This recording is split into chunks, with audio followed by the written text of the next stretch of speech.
Good morning everyone. सो आज हम लोग कुछ इम्पोर्टेंट कंसेप्ट्स पढ़ेंगे, कुछ इम्पोर्टेंट एल्गोरिदम्स देखेंगे। But before we discuss those algorithms, हम लोग यहाँ पे कुछ जो इम्पोर्टेंट टर्म्स है वो देखते हैं। सो जिससे आपको इजीली देन वो एल्गोरिदम्स जो मैं बताऊंगा वो क्लियर हो जाएंगे। So as you can see यहाँ पे I just share my screen. Okay, सबसे पहले हम लोग देखेंगे कि सिंक्रोनाइजेशन कैसे होगा, एंड उसके बाद में बैरियर्स को कैसे हम लोग हैंडल या टैकल कर पाते हैं। So just have a look quickly, so आपको क्लियरली एक आइडिया मिल जाएगा। एंड उसके बाद में if we discuss about barrier and other things, आपको एक क्लियर पिक्चर मिलेगा। So focus it. After understanding the process synchronization need, that was interdependent and dependent processes, and we would be concentrating more on cooperative process, that is interdependent process. Let's try to understand one of the most important thing of process synchronization called critical region. In some cases, it is also known as critical section. Let's try to first understand the basic terms. In a layman's language, what is critical region? Critical region is something which can be accessed only in a one at a time manner, kind of a mutual exclusion. There's a small example which will explain the same thing. Consider there is a room, maybe a fresh room, in which there is a queue of n people standing. Now, the room can be used only by one person at a time. Let's number them. This is person A, let's say this is B, C, D, and E. Considering that A has already gained access, others are in waiting, and A is within the critical region or a critical section. The moment A finishes its job, what would happen? A would simply come out of it, and from the waiting queue, depending on some algorithm, Mr. B enters the system. Now C, D, and E are waiting. The moment B will finish its job, again the same thing would happen. B would go off, and probably the next one, C, gets in, and the system would repeat. So basic idea over here is to understand the critical region is a specialized region which can be accessed one at a time manner. The term is known as mutual exclusion. This can be used for several things. Now, if we practically try to understand how critical region and why critical region, let's try to put it. Every program will have some part which is needed to access in mutual exclusive manner. Now, this some part may refer to file access, database access, can be some variable access. Now, this kind of access would require special attention. Why? Maybe when a program is accessing a particular file, maybe that file is used by 10 other processes. By this process, changing this particular file, X, Y, and Z would be affected, which we don't want. Hence, process A would require mutual exclusion so that only it can access, modify the file, and then later on others can access this information. Similar can be seen or understood for the database access or for the variable access. We don't want anybody to suffer when one of the process changes any data, file, or a table. So, as we have already talked about the waiting and the critical region, let's try to analyze in a programming language what basically entering critical region would mean. Well, there would be a loop which will monitor the activity and which will run till the time process needs to access again and again. That does mean that when process C gets out of it, it not necessarily finishes. It will go back at the end and wait in a queue to again enter the critical region. What exactly critical region programming wise would do? It is the endless loop till the time we have a true, that means till the time there is a need. So what all we do? We first make a request to enter critical region. The moment you gain access to the critical region, what you would be doing is do some task. Now, do something would be accessing file, database, or anything as we have said further. Similarly, it is your duty when you come out, you will also fire reminder. Why? Because consider an example. When process C comes out, its duty to inform process D to get in again. So what C would say? Process C when comes out would inform D go in, and at the same time this D would shift from the outside to the inside. So basically this is how critical section is supposed to work. Okay now इसके बाद आपको next जो देखना है वो ये वाला देखना है, दैट्स आर एल्गोरिदम, जो आज हम लोग स्टार्ट करेंगे। और उसके बाद will directly go to a theory part. ध्यान से देखना, barrier synchronisation, how it works. Kind of synchronization is very popular in scientific applications, and they go through these phases. Efficient implementation of this lesson, we looked at efficient implementation of mutual exclusion lock algorithms. In this lesson, we're going to look at barrier synchronization, how to implement that efficiently in the operating system. And just to refresh your memory about the barrier synchronization works like this, that you have a bunch of processors, and they all need to know where they are with respect to each other, where they want to reach a barrier, and they want to wait here until everybody has arrived at this barrier. So if T1 arrives at the barrier, it's going to wait until everybody else has come. So one of the guys, maybe a straggler, is going to come a little later, and in that case, everybody has to wait until all the threads that are part of this application have arrived at the barrier, then they can move on. And I mentioned to you that this kind of synchronization is very popular in scientific applications, and they go through these phases where they execute code for a while, reach a barrier, and then execute code for a while, reach another barrier, execute code for a while, reach another barrier, and so on and so forth.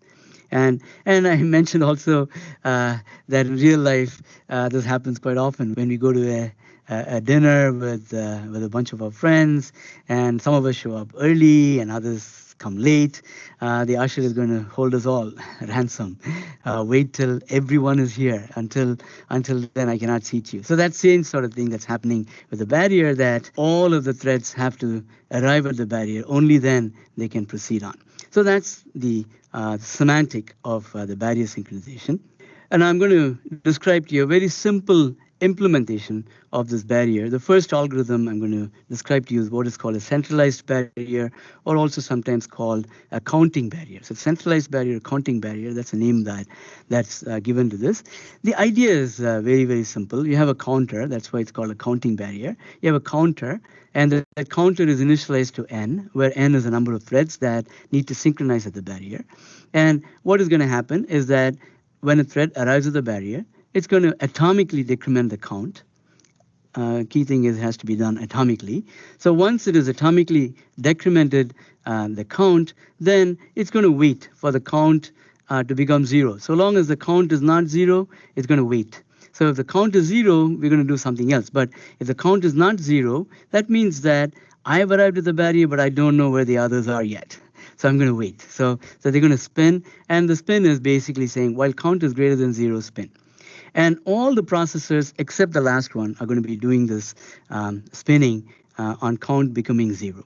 Now the last processor, the straggler, maybe the T2 is the straggler, and the straggler arrives eventually, and when he arrives, then what he's going to do is he's going to decrement also, and when he decrements the count, he'll see that the count has become 0, and so what he will do is he'll reset the count back up to n, and that is indication that everybody, so all of these guys are waiting on count being greater than 0. So as soon as the count becomes 0, then they can be released from the barrier, and the last processor to arrive is going to reset the count to n to indicate that when these guys go off before they come to the next barrier, the count has to be n. So that's the idea behind that. So very simple algorithm: decrement the count atomically when you come to the barrier.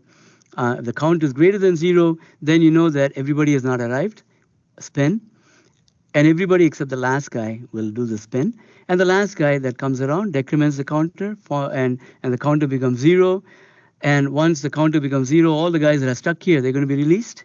And then the last processor is going to reset this count to n, so that all these guys are now on their way to the next barrier. So it is resetting it to n, so that the barrier can be executed again when all these guys get to the next barrier.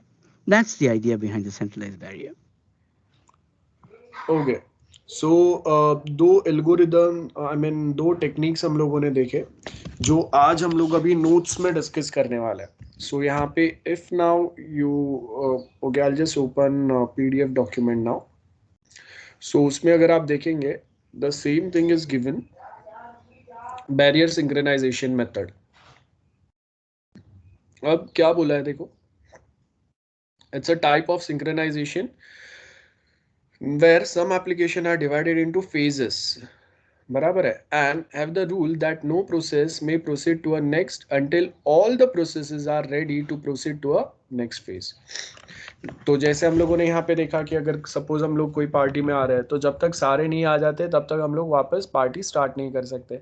सो वही है, सारे threads आपके वो process के जब तक आ नहीं जाते एक साथ तब तक हम लोग क्या करेंगे, वहाँ पे एक बैरियर रखेंगे which will not allow the processes to get processed until all the threads will arrive at that point of time.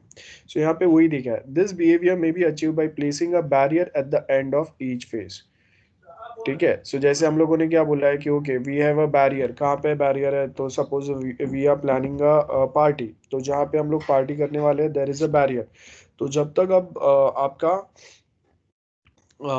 Party start नहीं होता है, सॉरी सारे जो हम लोग के फ्रेंड्स हैं वो नहीं आते हैं, तब तक देयर इज अ बैरियर कि आप उसको क्रॉस करके पार्टी स्टार्ट नहीं कर सकते. So when a process reaches the barrier it block until all the processes reaches the barrier. Simple. So यहाँ पे वही है, we have a process 1 and process 2. यहाँ पे ये देखो ये बैरियर है, तो जब तक both process did not reach at this barrier और हम लोग कंफर्म नहीं कर लेते कि आपको जो प्रोसेस चालू करना है उसके जो भी सारे थ्रेड्स है या जो भी सारे सब प्रोसेसेस है वो सारे आ गए. तो सपोज जैसे हम लोग को पार्टी स्टार्ट करना है, तो सपोज हम लोग 5 फ्रेंड्स मिलके पार्टी करने वाले हैं. सो हम लोगों ने यहाँ पे देख लिया कि ओके पांचों अगर आ गए दिस इज द बैरियर. तो अगर पांचों आए तो ये बैरियर क्रॉस करके हम लोग प्रोसेस करेंगे, एल्स विल वेट. ठीक है. सो यहाँ पे वही दिया है इन अबव फिगर. क्या बोला है, the potential problem in the methods follows when sequential barrier using the same pass of block state variable are implemented. A deadlock could happen in the first whenever a thread reaches the second and there are still some threads who are not got out of the first barrier.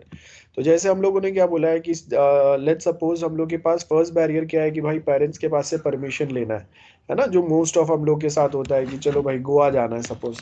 तो गोवा जाना है तो अभी मैं अकेला तो जाऊंगा नहीं, अगर 5-6 लोग हम लोग के जो फ्रेंड्स रहेंगे एक ग्रुप रहेगा तो ही हम लोग जा पाएंगे. तो सबसे पहला बैरियर क्या हो गया कि भाई घर वाले को मनाना है कि भाई जाने दो, है ना. तो सबसे पहला बैरियर तो वही आ जाता है. तो बहुत बार तो यही बैरियर क्रॉस नहीं होता, आधे लोगों को अगर परमिशन मिल जाता है आधे को नहीं मिलता है. सो वहां से हम लोग का प्रोसेस जो है वो एंड हो जाता है, वो आगे जा ही नहीं पाता है. अब हम लोगों ने क्या बोला, वी हैव दिस प्रोसेस. तो फर्स्ट प्रोसेस क्या है, फर्स्ट प्रोसेस में वी आर सेइंग कि ओके सबसे पहले तो आपको विद इन अ टाइम, जैसे अगर हम लोगों को अगर संडे जाना है, सो टुडे इज सैटरडे, तो सबसे पहले तो पेरेंट्स वाला बैरियर क्रॉस करना है कि भाई पेरेंट्स को मनाओ, वो अगर हाँ बोलेंगे तो ही जाने मिलेगा. तो अगर पहला बैरियर सपोज यहाँ पे क्या हुआ, P2 ने ट्राई किया तो P2 को अलाउ कर दिया पेरेंट्स ने, P2 बैरियर के ये साइड आ गया, मतलब उसको परमिशन है अभी, लेकिन P1 को परमिशन नहीं है. तो अगर ये जब तक ये साइड पे नहीं आता है पेरेंट्स को मना के, तब तक P2 अकेला जाके क्या करेगा, समझ में आ रहा है. सो बेसिकली फर्स्ट बैरियर अगर दोनों क्रॉस करते हैं तो ही होगा, अदरवाइज क्या होगा, डेडलॉक हो जाएगा. डेडलॉक का मतलब P2 को परमिशन तो मिल गया, वो फिर भी यहाँ पे बैठ के वेट कर रहा है P1 का कि भाई कभी आ रहा है ये, और अगर इसको परमिशन नहीं मिलता है तो ये भी अकेला बैठा रहेगा, परमिशन मिलने के बाद भी ये कुछ नहीं कर पाएगा. गेटिंग.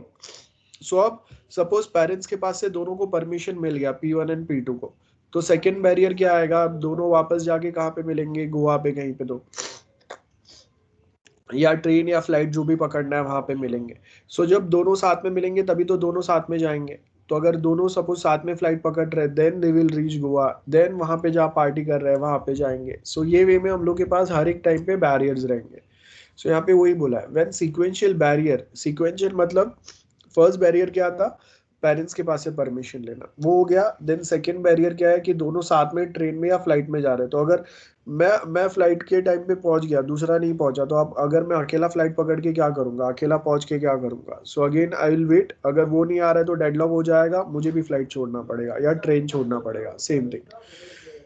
सो यहाँ पे वही है। एंड देन अगर हम लोग गोवा पहुंच भी गए तो उसके बाद में अगर हम लोग कहीं पे होटल में हैं और बाद में we are going for a party somewhere, तो अगेन वहाँ पे अगर जो P1 रेडी हो गया, P2 अगर थोड़ा टाइम लगा रहा है, so again we have to wait for P2, है ना, same thing will be go on. So when a sequential barrier using the same pass or block state variable are implemented due to all the threads repeatedly accessing the global variable, है ना, to communication traffic is rather than high when decrease the scalability. So यही same चीज है, technically लिखा हुआ है।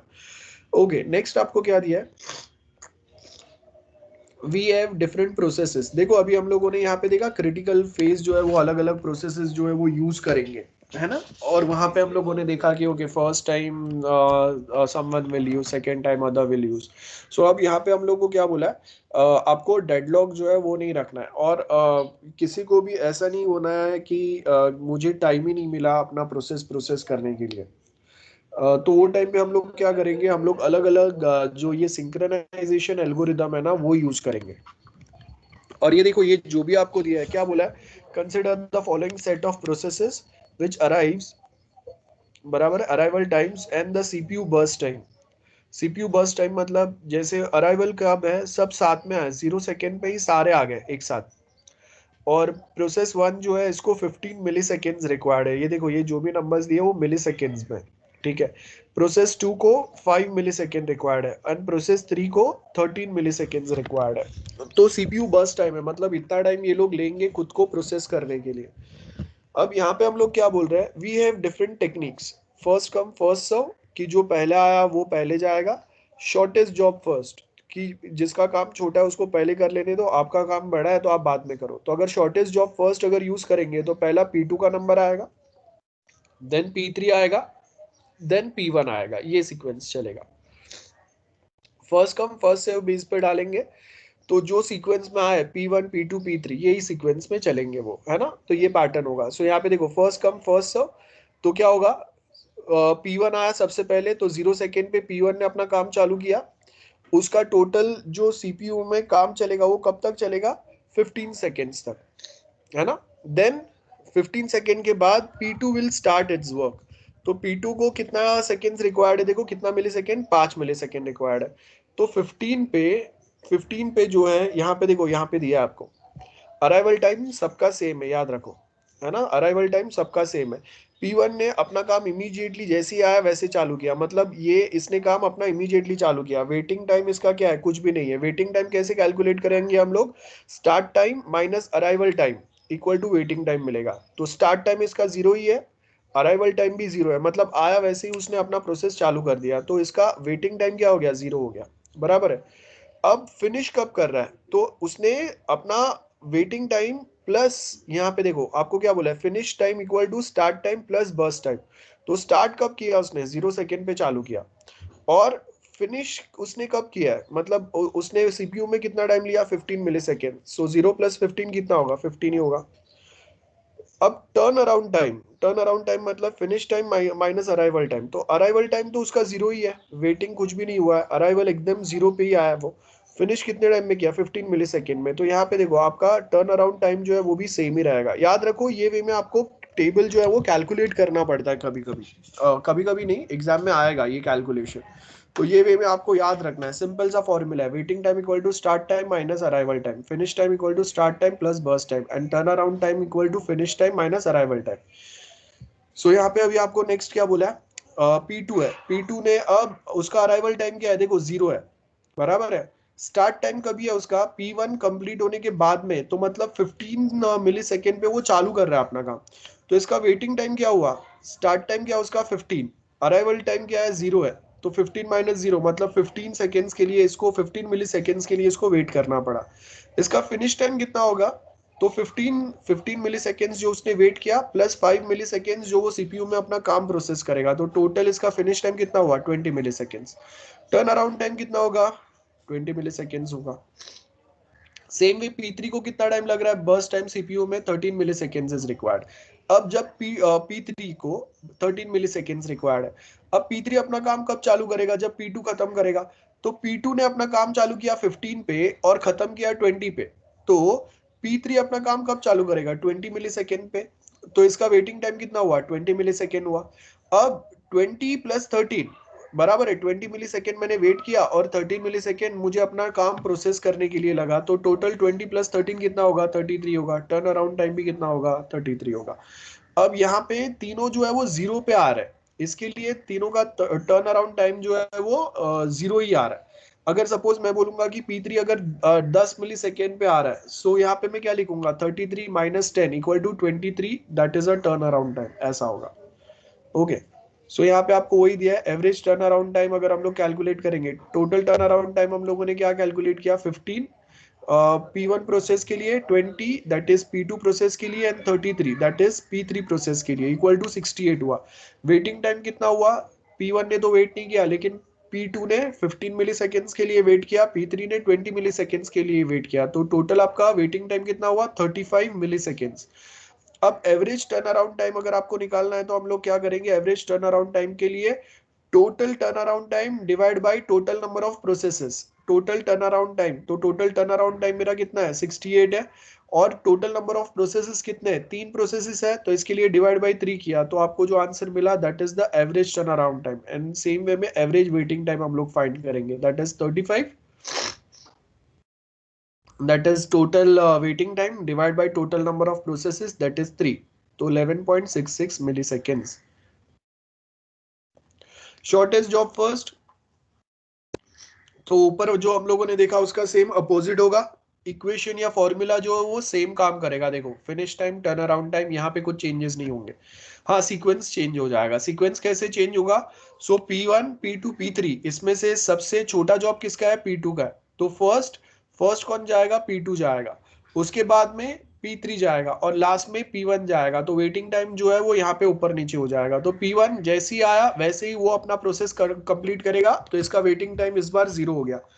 Finish time कितना है 5 मिली सेकेंड, बिकॉज उतना ही टाइम उसको रिक्वायर्ड है, तो टर्न अराउंड टाइम कितना होगा 5 ही होगा। देन उसके बाद में अभी P3 एंड P1 में से किसका जॉब जो है वो शॉर्टेस्ट है, तो मैं बोल रहा हूँ कि P3 का बराबर है 13 इज लेस देन 15, तो 13 मिली सेकेंड्स का काम है P3 का, P1 का 15 का है, तो P3 का काम जो है वो छोटा है ना, सिर्फ 13 मिली सेकेंड्स रिक्वायर्ड है कंपेयर टू P1 जिसको 15 रिक्वायर्ड है, तो सेकेंड कौन जाएगा P3 जाएगा। अब P3 को स्टार्ट कब हो रहा है 5th मिली सेकेंड पे, जब P2 खत्म करेगा, तो इसका वेटिंग ड्यूरेशन कितना हुआ 5 मिली सेकेंड का हुआ P3 का।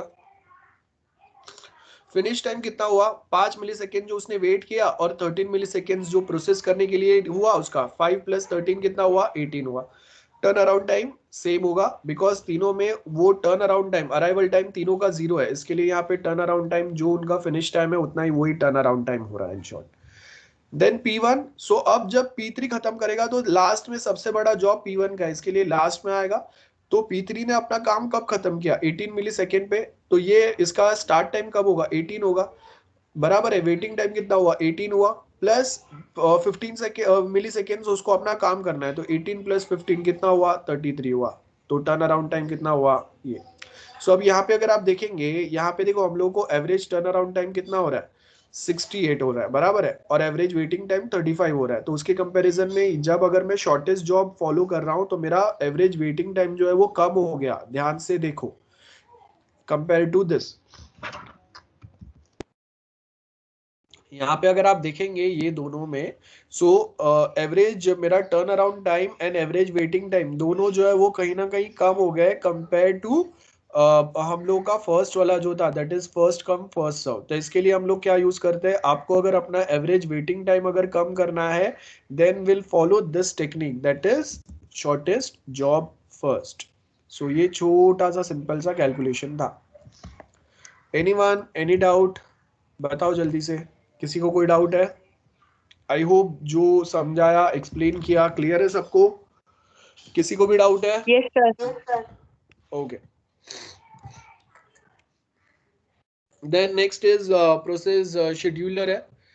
प्रोसेस शेड्यूलर मतलब टाइम टेबल बनाएगा, जैसे आपका लेक्चर का टाइम टेबल है कि कौन से टाइम पे कौन से डे पे कौन सा लेक्चर होगा, सो वैसे ही कौन से टाइम पे कौन सा प्रोसेस एग्जीक्यूट होने जाएगा उसका टाइम टेबल बनाएंगे। बराबर है, इसको हम लोग प्रोसेस शेड्यूलिंग या शेड्यूलिंग भी बोल सकते हैं। सो यहाँ पे आपको क्या बोला है, scheduling can be defined as a set of policies and mechanisms that way which controls the order in which work is to be completed, कि कौन सा टास्क कभी चालू होगा कभी खत्म होगा, उसके बाद कौन सा आएगा उसके बाद कौन सा आएगा और कितना टाइम वो लगाएगा। तो scheduling program which is a system software concern with scheduling is called scheduler. बराबर है, जो ये टाइम टेबल बनाएगा, मेंटेन करेगा, और उसके लिए हम लोग क्या करेंगे, एल्गोरिदम यूज करेंगे। तो ये जो एल्गोरिदम हम लोग यूज कर रहे हैं प्रोसेसेस का टाइम टेबल बनाने के लिए, और वो टाइम टेबल वो प्रोसेसेस प्रॉपर फॉलो करे जिससे हम लोग का काम जो है वो स्मूथ चलते रहे, तो उसके लिए जो हम लोग एल्गोरिदम बनाते हैं उसको हम लोग शेड्यूलिंग एल्गोरिदम ही बोलते हैं। सो यहाँ पे आपको देखो सबसे क्या पहले क्या बोला है, वेरियस क्राइटेरिया कैरेक्टरिस्टिक्स रहेंगे जो शेड्यूलिंग एल्गोरिदम बनाने में हेल्प करेंगे। सबसे पहले जो प्रोसेस हम लोग जो प्रोसेस का हम लोग शेड्यूल बना रहे हैं, टाइम टेबल बना रहे हैं, उसमें हम लोग क्या देखेंगे, उसका सीपीयू यूटिलाइजेशन टाइम कितना है। बराबर है, कि कितने टाइम के लिए वो सीपीयू को बिजी रखेगा। जैसे यहाँ पे ये एल्गोरिदम में देखा ना हम लोगों ने, बर्स्ट टाइम मतलब सीपीयू में वो क्या करेगा, ये 15 मिली सेकेंड्स के लिए P1 सीपीयू को बिजी रखेगा, 5 मिली सेकेंड के लिए P2 सीपीयू को बिजी रखेगा, एंड 13 मिली सेकेंड के लिए P3 सीपीयू को बिजी रखेगा। तो एग्जैक्टली सेम वे जब हम लोग यहाँ पे सीपीयू यूटिलाइजेशन की बात करते हैं तो यहाँ पे भी सेम प्रोसेस काम करेगा। क्या बोला है, CPU utilisation, a scheduling algorithm should be design so that CPU remains busy as busy as possible. तो आपको क्या करना है, अपना जो सीपीयू है ना उसको 100% यूटिलाइज करने की ट्राई करनी है। मैंने लास्ट टाइम भी आपको बताया था कि आपका प्रोसेसर या सीपीयू जो है वो बहुत फास्ट होता है, लेकिन हम लोग उसको मैक्सिमम लेवल तक यूटिलाइज नहीं कर पाते। तो हम लोग जब यहाँ पे ये प्रोसेस अगर फॉलो करेंगे ना, तो इससे हम लोग क्या कर रहे हैं, सीपीयू सॉरी आपका जो प्रोसेस मैनेजर है या शेड्यूलर मैनेजर है, वो बेसिकली ट्राई कर रहा है कि हम लोग सीपीयू को होगा उतना ज़्यादा यूटिलाइज कर पाए, जिससे मैक्सिमम कैपेसिटी हम लोग उसका यूटिलाइज कर पाए। That is the main thing. So यहाँ पे अगर मैं आपको बताता हूँ, देखो मैं आपको यहाँ पे बताता हूँ, ये हम लोगों का जो टास्क मैनेजर है, तो टास्क मैनेजर अगर आप देखेंगे ना, तो आपको यहाँ पे वो क्या बता रहा है, task manager, we have different task which is going on, और उसमें हम लोग के पास अलग अलग प्रोसेसेस है, और ये जो प्रोसेसेस है ना वो अपना अलग अलग सीपीयू यूटिलाइज कर रहा है ना। तो उसमें से कौन सा प्रोसेस कितना टाइम कितना पार्ट आपका प्रोसेसर का यूटिलाइज कर रहा है वो यहाँ पे दिख रहा है। सो हम लोग भी वही सेम पैटर्न फॉलो करेंगे, क्योंकि कौन से प्रोसेस को कितना टाइम लग रहा है बेसिकली सीपीयू में। ओके, सो यहाँ पे अगर आप देखेंगे, सो हम लोग को क्या बोला है कि कौन सा process how much time it takes. तो आपका मैंने यहाँ पे जो बताया वो सारे प्रोसेसेस आपका प्रोसेसर का 40-50% मेरे कंप्यूटर में, मेरे लैपटॉप में ये जो भी प्रोसेस चल रहा है वो मेरा सीपीयू को फुली यूटिलाइज नहीं कर पा रहे। They are utilising the process till 40-50%। तो मतलब 50% मेरा सीपीयू का कैपेसिटी जो है वो तो अनयूटिलाइज जा रहा है। तो हम लोग यहाँ पे क्या करेंगे, शेड्यूलिंग एल्गोरिदम जब सर्वर पे या वहाँ कहीं पे अगर हम लोग बना रहे हैं, तो इसका मेन काम क्या रहेगा कि सीपीयू को अपने फुल कैपेसिटी पे यूज करो। जैसे अभी फ्रॉम स्टार्टिंग आप देख लो कि सीपीयू जो है वो फर्स्ट हाफ आवर में 50% ही यूटिलाइज हुआ है या 40% यूटिलाइज हुआ है। तो अगर उसी को अगर फॉर एवरी 30 मिनट सीपीयू जो है वो सिर्फ 40% यूटिलाइज हो रहा है, ठीक है। जैसे अभी हम लोगों ने लेक्चर चालू करके हाफ एन आवर हो गया, अब इतने टाइम में मेरा सीपीयू जो है वो सिर्फ 40% यूटिलाइज हुआ है। तो उसी के जगह पे अगर मैं सीपीयू को 80% अगर यूटिलाइज करता था तो मेरा 1 आवर का काम हाफ एन आवर में हो जाता था। सिंपल मैथ्स है, बस वही है। तो शेड्यूलिंग एल्गोरिदम वही करता है कि अगर मैं सीपीयू को फुली यूटिलाइज नहीं करूंगा तो आपका काम जो हाफ एन आवर में होना चाहिए इट विल टेक 1 आवर और 1.5 आवर। तो वही सेम काम को हम लोग जल्दी करने की ट्राई करेंगे। थ्रूपुट क्या है, throughput is the amount of work completed in unit of time. So अगर मैं बोल रहा हूँ कि हम लोग का ये स्पेसिफिक टाइम काम अगर सपोज 13 मिली सेकेंड्स में या 20 मिली सेकेंड्स में हो गया, सो that is the throughput. So throughput is the process executed, number of jobs completed in a unit of time. मेरा सीपीयू कितना फास्ट है ये कैसे पता चलेगा? जैसे मैं बोल रहा हूँ कि 1 सेकेंड में आपने कितने टास्क कंप्लीट किए, so that will define the throughput of my processor, है ना? The scheduling algorithm must look for the maximum number of jobs processed per unit time या per time unit. So basically हम लोग यही देखेंगे कि मेरा CPU कितना फास्ट या स्लो है, और ये कैसे पता चलेगा? By the throughput of our processor. तो अगर मैं बोल रहा हूँ कि आप देखो कि प्रोसेसर्स या CPU जो है वो मिली सेकेंड्स में काम कर रहे हैं, तो अगर मैं बोल रहा हूँ कि 1 सेकेंड में, in 1 second my processor can execute 3 task, so that is the throughput. Then response time आएगा.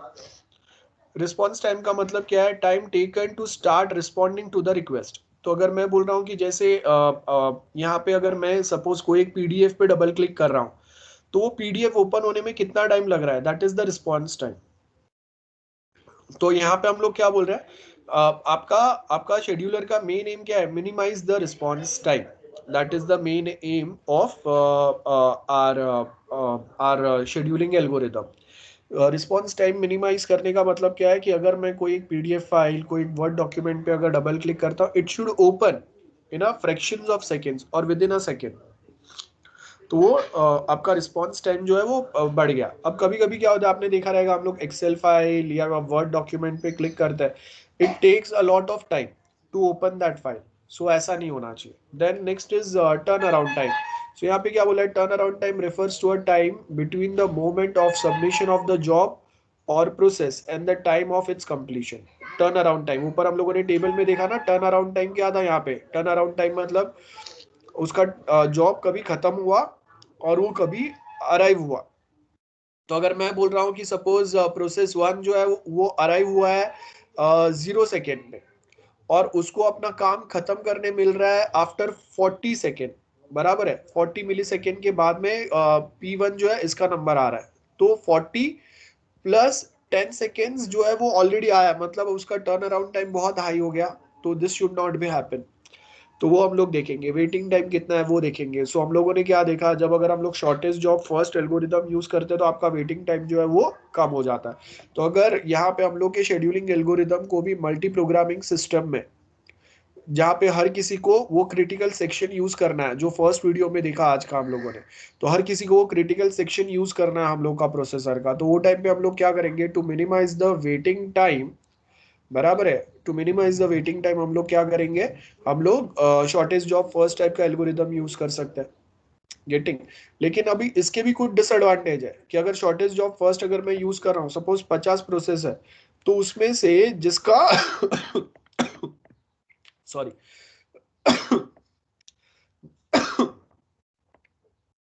जिसका लॉन्गेस्ट प्रोसेस है उसका नंबर तो बहुत लेट आएगा, बराबर है?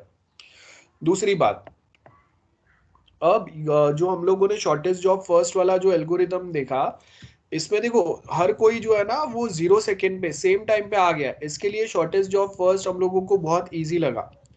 लेकिन अब अगर मैं बोल रहा हूँ कि हम लोग के पास जो भी प्रोसेसेस है वो सपोज अलग अलग टाइम पे आ रहा है, ठीक है? लाइक P1 जिसका टास्क सबसे बड़ा है वो 0 सेकेंड पे आ गया, ठीक है? P2 10 सेकेंड के बाद आ रहा है, 10 मिली सेकेंड के बाद में. और P3 एंड P2 जो है वो सपोज 20 मिली सेकेंड्स के बाद में आ रहा है. तो अब अलग अलग टाइम पे आ रहे हैं, और वहां पे आपको फिर देखना है कि किसका जॉब जो है वो शॉर्टेस्ट है. तो अगर मैं बोल रहा हूँ कि ओके P1 का जो जॉब है वो सबसे बड़ा है, और P2 का जॉब जो है वो सबसे छोटा है, लेकिन वो आ कभी रहा है? वो 20 मिली सेकेंड पे आ रहा है. तो वो टाइम पे हम लोग कैसे प्रोसेस करेंगे, है ना? अगर सब सेम टाइम पे आ रहा है वो टाइम पे, तो कैलकुलेट करना समझना बहुत इजी है. सो यहाँ पे हम लोग वही बता रहे हैं, fairness. A good scheduler should make sure that the each process gets its fair share of a CPU time. किसी के साथ ऐसा नहीं होना चाहिए कि जैसे अगर हम लोग बोलते हैं कि किसी को टाइम ही नहीं मिला और किसी को बहुत ज्यादा टाइम मिला. Then comes time slicing. So कितना टाइम किसको हम लोग देंगे? सो वही है, duration affects the overall working of the system. तो आपको टाइम स्लाइस करना है. सो ये बहुत सिंपल एक पैटर्न है. वेयर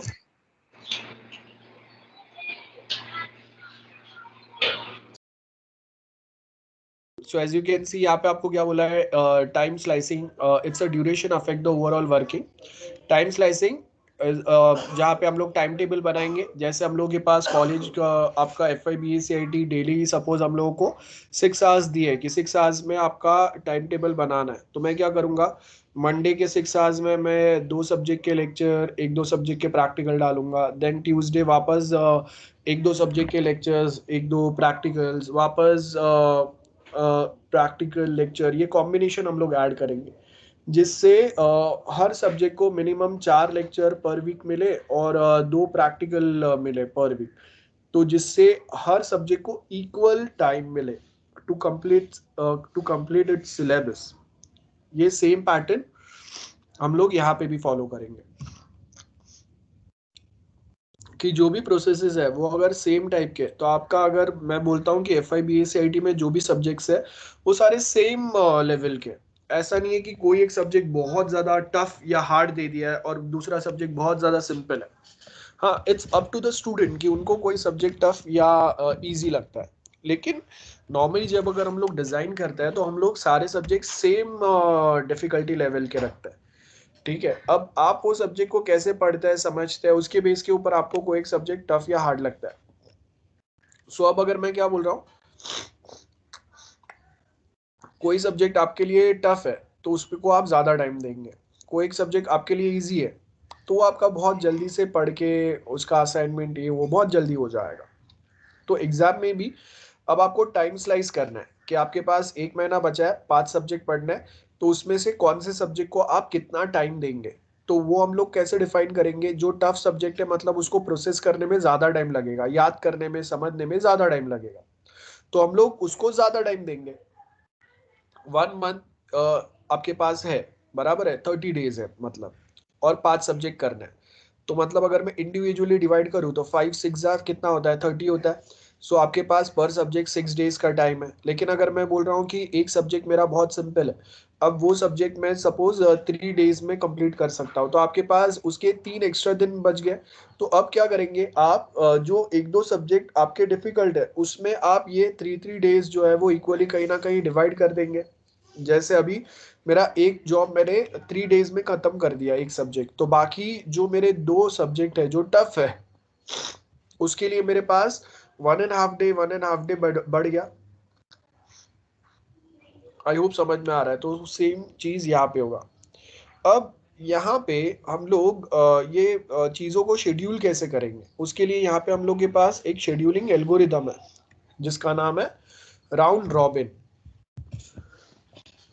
तो इसका मेन काम क्या है, शेड्यूलिंग या फिर टाइम स्लाइस करो, जैसे मैंने अभी आपको एक्सप्लेन किया, जिससे हर एक प्रोसेस जो है उसको इक्वल अपॉर्चुनिटी मिल जाए टू यूज CPU। लेकिन अभी हम लोग को पता है कि हाँ, सारे सब्जेक्ट को इक्वल अपॉर्चुनिटी देने की जरूरत नहीं है, क्योंकि कोई प्रोसेस काफी बड़ा है या कोई एक सब्जेक्ट काफी बड़ा है या डिफिकल्ट है जो मुझे समझ में नहीं आता है, बाकी सबका पता नहीं, मुझे वो डिफिकल्ट लगता है, तो मैंने क्या किया, मैंने खुद से समझ के वो सब्जेक्ट को ज्यादा टाइम दे दिया, या फिर मैं इक्वल टाइम भी दे सकता हूँ।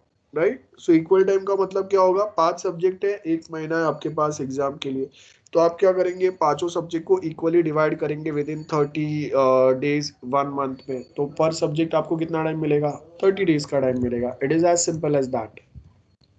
आई hope this is clear to everyone.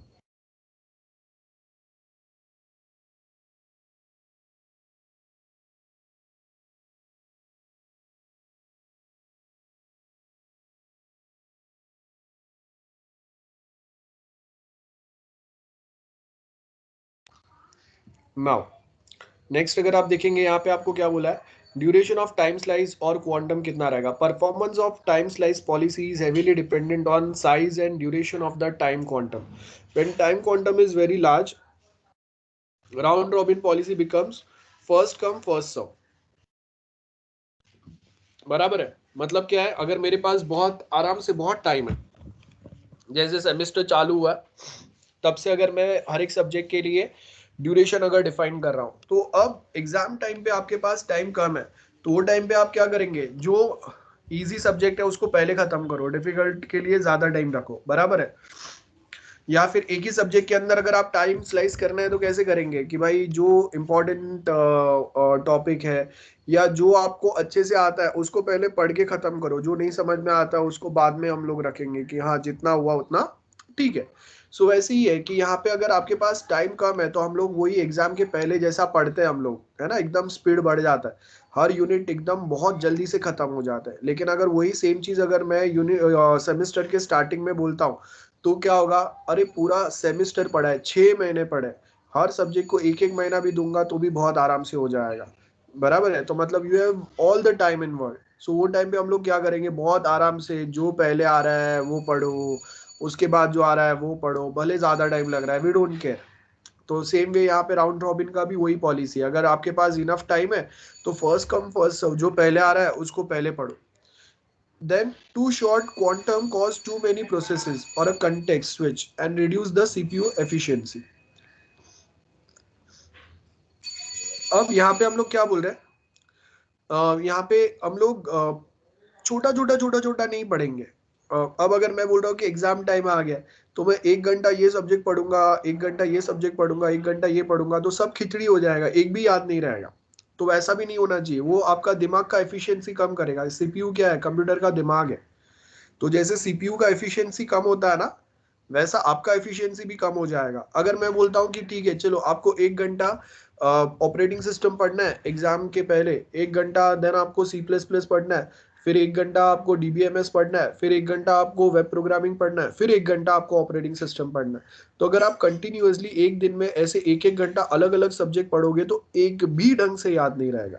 So same चीज यहाँ पे कि जब अगर हम लोग ऐसे बहुत सारे प्रोसेसेस जो है उसके बीच में अगर स्विचिंग करते हैं ऐसे छोटे छोटे टाइम में, अगर मैं बोल रहा हूँ कि हाँ आज मैं ऑपरेटिंग सिस्टम पढ़ूंगा, कल मैं वेब प्रोग्रामिंग पढ़ूंगा, परसों मैं सी प्लस प्लस पढ़ूंगा, उसके बाद I L prepare for database, उसके बाद में I L again start with operating system. So this is okay कि आपने ज्यादा फ्रीक्वेंट चेंजेस नहीं किए, गेटिंग। या फिर मैंने बोला है कि आज आफ्टरनून तक मैं एक सब्जेक्ट पढ़ूंगा, आफ्टरनून के बाद में I continue with second subject, यहाँ तक भी ठीक है। लेकिन जो आर्ली बेस पे अलग अलग सब्जेक्ट पढ़ने की मैंने बात बोली, this will create a problem and that is not possible. So the choice of time quanta is very important design decision कि आपको एग्जाम के पहले पढ़ना है, सिर्फ पढ़ना नहीं है, याद रखना है, एग्जाम तक याद रखना है। तो जो सब्जेक्ट्स के बीच में जो स्विचिंग होगा from one subject to another subject, उसके लिए एक सर्टेन अमाउंट ऑफ टाइम वो आपको वहां पे बताना पड़ेगा, ठीक है। और वो इतना छोटा भी नहीं होना चाहिए कि सारे सब्जेक्ट खिचड़ी हो जाए, इतना ज्यादा भी नहीं होना चाहिए कि एक सब्जेक्ट बहुत ज्यादा पढ़ लिया दूसरे का कुछ भी नहीं आ रहा है। तो उसके लिए हम लोग क्या करेंगे, एग्जाम के पहले अगर 1 महीना या एक हफ्ता ही बचा है तो मैं बोलूंगा कि ओके एक दिन में ये सब्जेक्ट को दूंगा, हाफ दिन फॉर दिस सब्जेक्ट, वो छोटा सा है या बहुत सारी चीजें मैंने ऑलरेडी पढ़े हुए हैं, 1.5 डे और 2 डेज फॉर दिस सब्जेक्ट जो थोड़ा डिफिकल्ट है, गेटिंग। सो यहाँ पे वही बोला है, एन एग्जाम्पल प्रोसेस स्विच और context switch takes 5 milliseconds time and slice duration between 20 milliseconds. Thus CPU has to spend 5 milliseconds on a process switching again and again wasting 20% of CPU time. Same चीज हो गया, अगर मैं 1 घंटा operating system पढ़ रहा हूँ, इमीडिएटली अगर मैं सी प्लस प्लस पढ़ना चालू करूंगा तो आपको याद नहीं रहेगा जल्दी से, आप वापस आपका दिमाग जो है वो अभी सी प्लस प्लस समझ रहा था और सॉरी ऑपरेटिंग सिस्टम समझ रहा था, और सडनली अगर आप सी प्लस प्लस पढ़ना चालू करोगे that is a different subject. So आपके दिमाग को वापस सी प्लस प्लस मोड में आने में टाइम लगेगा। एग्जैक्टली सेम वे आप अगर कोई प्रोसेस को छोटा सा प्रोसेस करते हैं, वापस आप दूसरे पे जाते हैं। तो अभी अगर मैं बोल रहा हूँ कि हम लोग यहाँ पे मूवी मूवी जो है वो वीएलसी में हम लोगों ने मूवी चालू किया था या वीडियो चालू किया था, तो आपका सीपीयू जो है वो वीएलसी नाम का सब्जेक्ट पढ़ रहा था, एमपी4 फाइल पढ़ रहा था। एमपी4 इज अ सब्जेक्ट समझ लो। सडनली अगर मैं उसको बोलता हूँ कि भाई अभी डॉट पीपीटी मतलब प्रेजेंटेशन पढ़ना चालू कर दे, तो क्या हो गया कि आपने थोड़े टाइम उसको एमपी4 सब्जेक्ट पढ़ा, थोड़े टाइम आप पीपीटी सब्जेक्ट पढ़ा रहे, फिर थोड़े टाइम आप उसको ब्राउजर वाला सब्जेक्ट पढ़ा रहे, वेबसाइट जहाँ से ब्राउज कर रहे हैं, फिर थोड़े टाइम आपको उसको एक्सेल वाला सब्जेक्ट पढ़ा रहे। तो जैसे हम लोग कंटिन्यूअसली अगर थोड़ा थोड़ा टाइम में मैं अगर एक एक सब्जेक्ट पढ़ूंगा तो वहां पे हम लोग का दिमाग उसको डायरेक्ट कैच नहीं कर पाता है।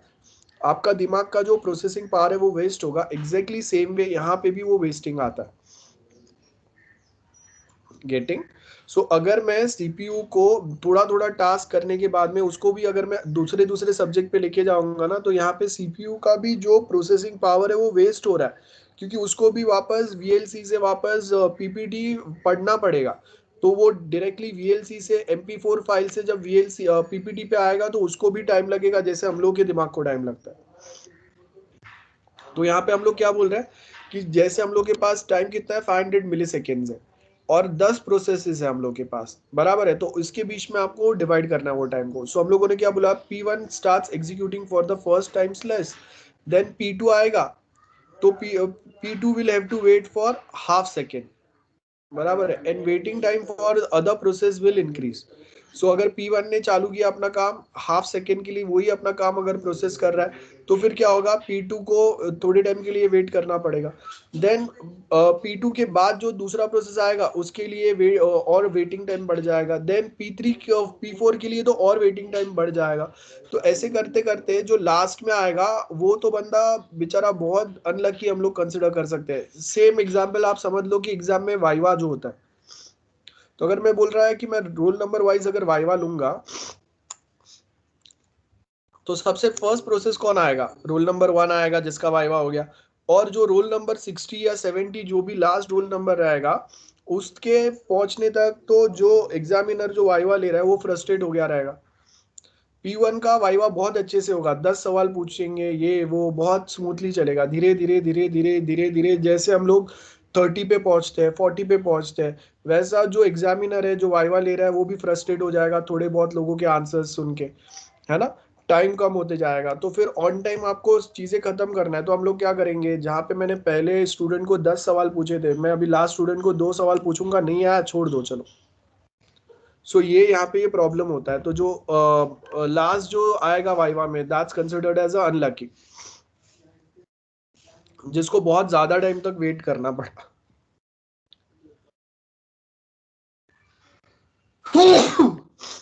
5 second is nothing for us, लेकिन सीपीयू जो है वो मिली सेकेंड्स में काम कर रहा है। तो जब अगर वो मिली सेकेंड में काम कर रहा है ना, तो वो टाइम पे 5 सेकेंड्स मतलब बहुत ज्यादा टाइम हो गया कोई प्रोसेस को सीपीयू के पास वेट करने में। सॉरी। सो यहाँ पे हम लोग क्या बोल रहे हैं, too short will cause too many processes switches and CPU का एफिशिएंसी जो है वो कम हो जाएगा। अगर बहुत बड़े प्रोसेस भी रख दिए तो आगे जो प्रोसेसेस है उनका वेटिंग टाइम बहुत ज्यादा बढ़ जाएगा, है ना।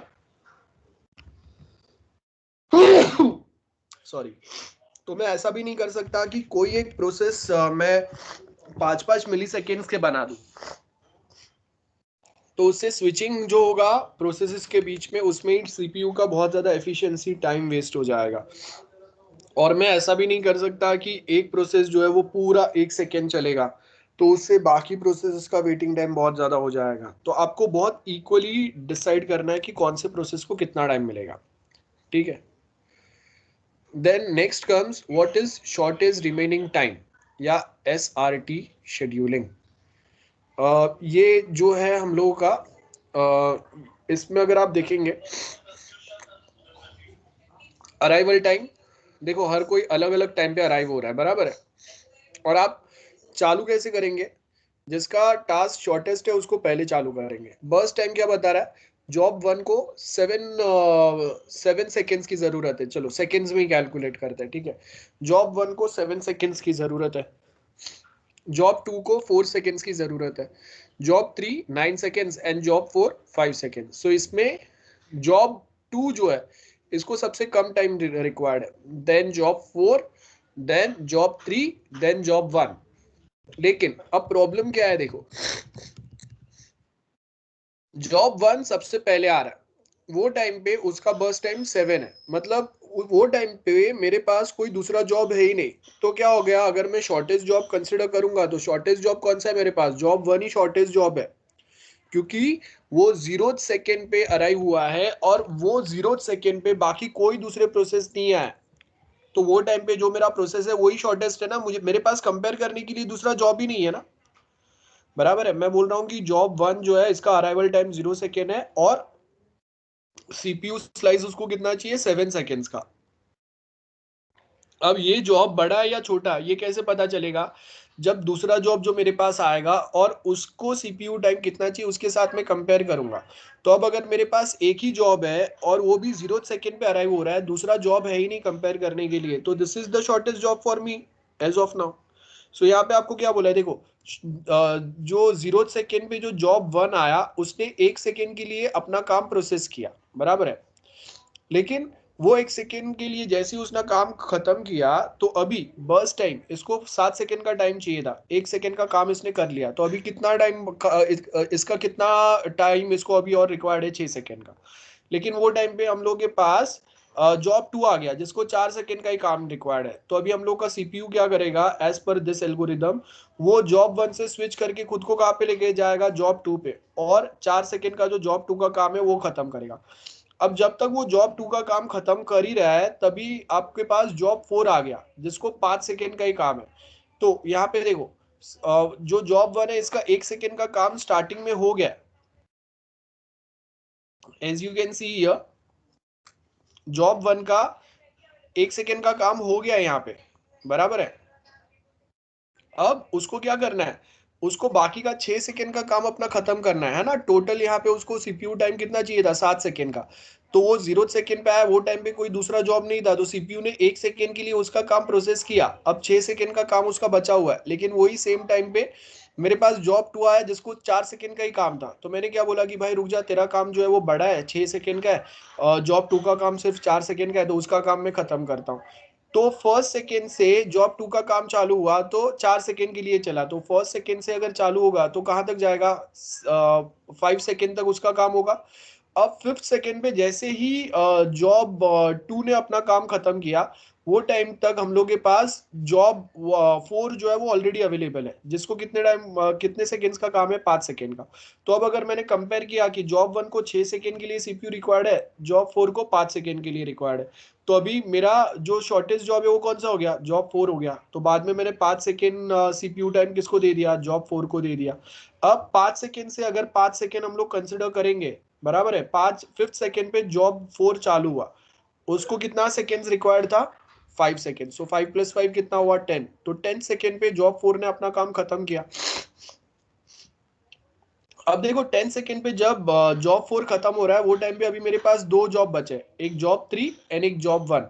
जॉब 3 को 9 सेकेंड रिक्वायर्ड है एंड जॉब 1 को 6 सेकेंड रिक्वायर्ड है, 1 सेकेंड का काम उसका पहले ही हो गया है। तो अभी अगर मैं कंसिडर करूंगा तो जॉब 1 का जो काम है वो शॉर्ट है, तो मैं क्या करूंगा जॉब 1 का काम खत्म कर दूंगा, तो 10 + 6 16 सेकेंड लग गए जॉब 1 को अपना काम खत्म करते करते। एंड 16 सेकेंड से जॉब 3 जो है वो अपना 9 सेकेंड का काम कंटिन्यू करेगा, तो 16 + 9 कितना हो गया 25, सो टोटल 25 सेकेंड्स के अंदर हम लोग के चारों जॉब्स जो है वो कंप्लीट हो जाएंगे। तो इसको हम लोग, ये आपका शॉर्टेज रिमेनिंग टाइम है कि आप जो जॉब पहले आया वो कंसिडर कर रहे हैं, लेकिन उसके बाद में अगर कोई दूसरा जॉब आ रहा है जो उससे छोटा है तो हम लोग पहले वाले जॉब को वेटिंग पे डाल के दूसरा काम खत्म कर देंगे। आई होप दिस इज क्लियर। ठीक है, यहाँ पे आप कभी कभी वो जेरोक्स वाले का जो एग्जाम्पल है वो ले सकते हो।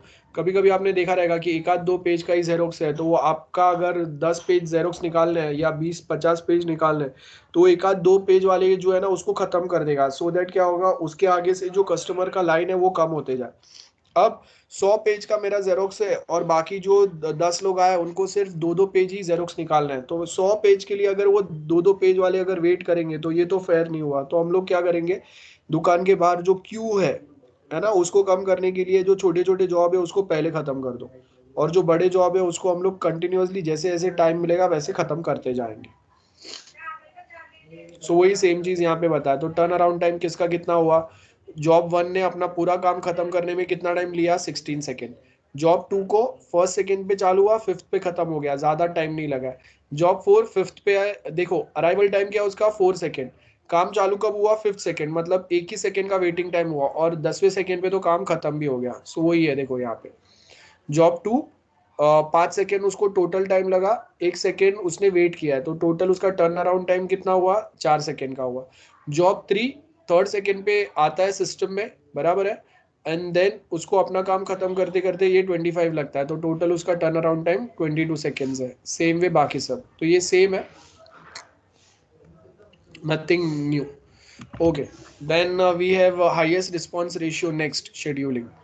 ये अभी हम लोग नेक्स्ट लेक्चर जो ज्वाइन करेंगे उसमें देखते हैं, अभी नहीं मैं करा रहा हूँ. So we can take a quick 5 minutes break and then next lecture continue करेंगे, वहाँ पे हम लोग ये सेम स्टार्ट करते हैं. ओके.